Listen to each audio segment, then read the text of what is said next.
Hello everyone, Victor is here, your organic chemistry tutor, and today I have this interesting looking synthesis for you. So without any further ado, let's jump into the retrosynthetic analysis right away. So the first thing that jumps at me right away is the fact that we will have to be adding this methyl group to our molecule. So we're looking at making this carbon-carbon bond. And probably the easiest way to add the carbon-carbon bond to our molecule is going to be via the Grignard reaction. But if I consider my predecessor to be looking something like this, then I'm going to run into a problem because I have two carbonyls and there is no way I can assure that my reaction is only going to happen to one and keep the other one intact. So something like that is not going to work for our purposes. So we need to find other ways around it. Well, another reasonable option is going to be if my carbonyl has been created via the oxidation reaction, which means that the predecessor for my last step would have been a diol. And when it comes to the formation of diols,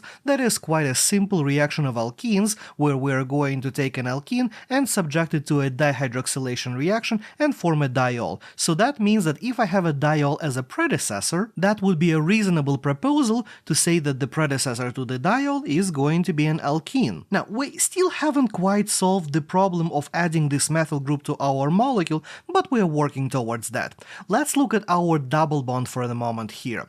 How do we make double bonds? Well, usually via the elimination reaction. And when it comes to our elimination starting materials, it means that we are looking for molecules with the leaving group. I'm going to call it X over here, so this X is some sort of a leaving group, being either on the same carbon where my CH3 is, or on the adjacent carbon, so we can easily create that double bond. Now, if my X is an OH group, is an alcohol, that means that I can easily make that molecule from my starting material via the Grignard reaction that we wanted to use to begin with. So putting it all together, I'm going to start with my starting material and I will treat that with methyl magnesium bromide followed by the acidic workup, which gives me the corresponding alcohol. Then I'm going to perform a simple E1 style dehydration that would give me my alkene as the major product. Next, we are going to do the dihydroxylation by either using osmium oxide in catalytic quantity with peroxide or TMO,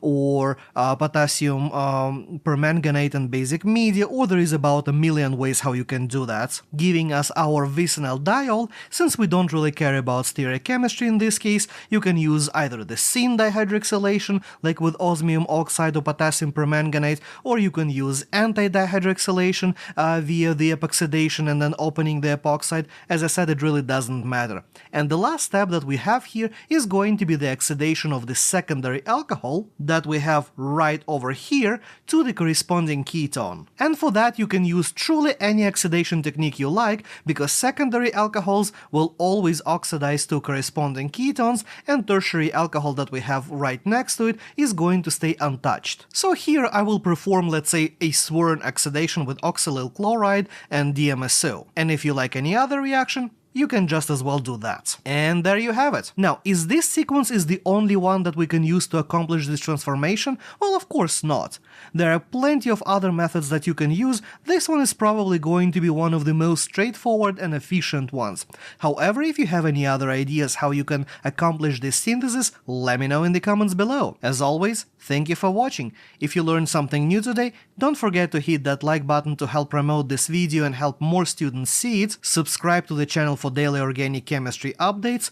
Watch this video next, and I will see you tomorrow.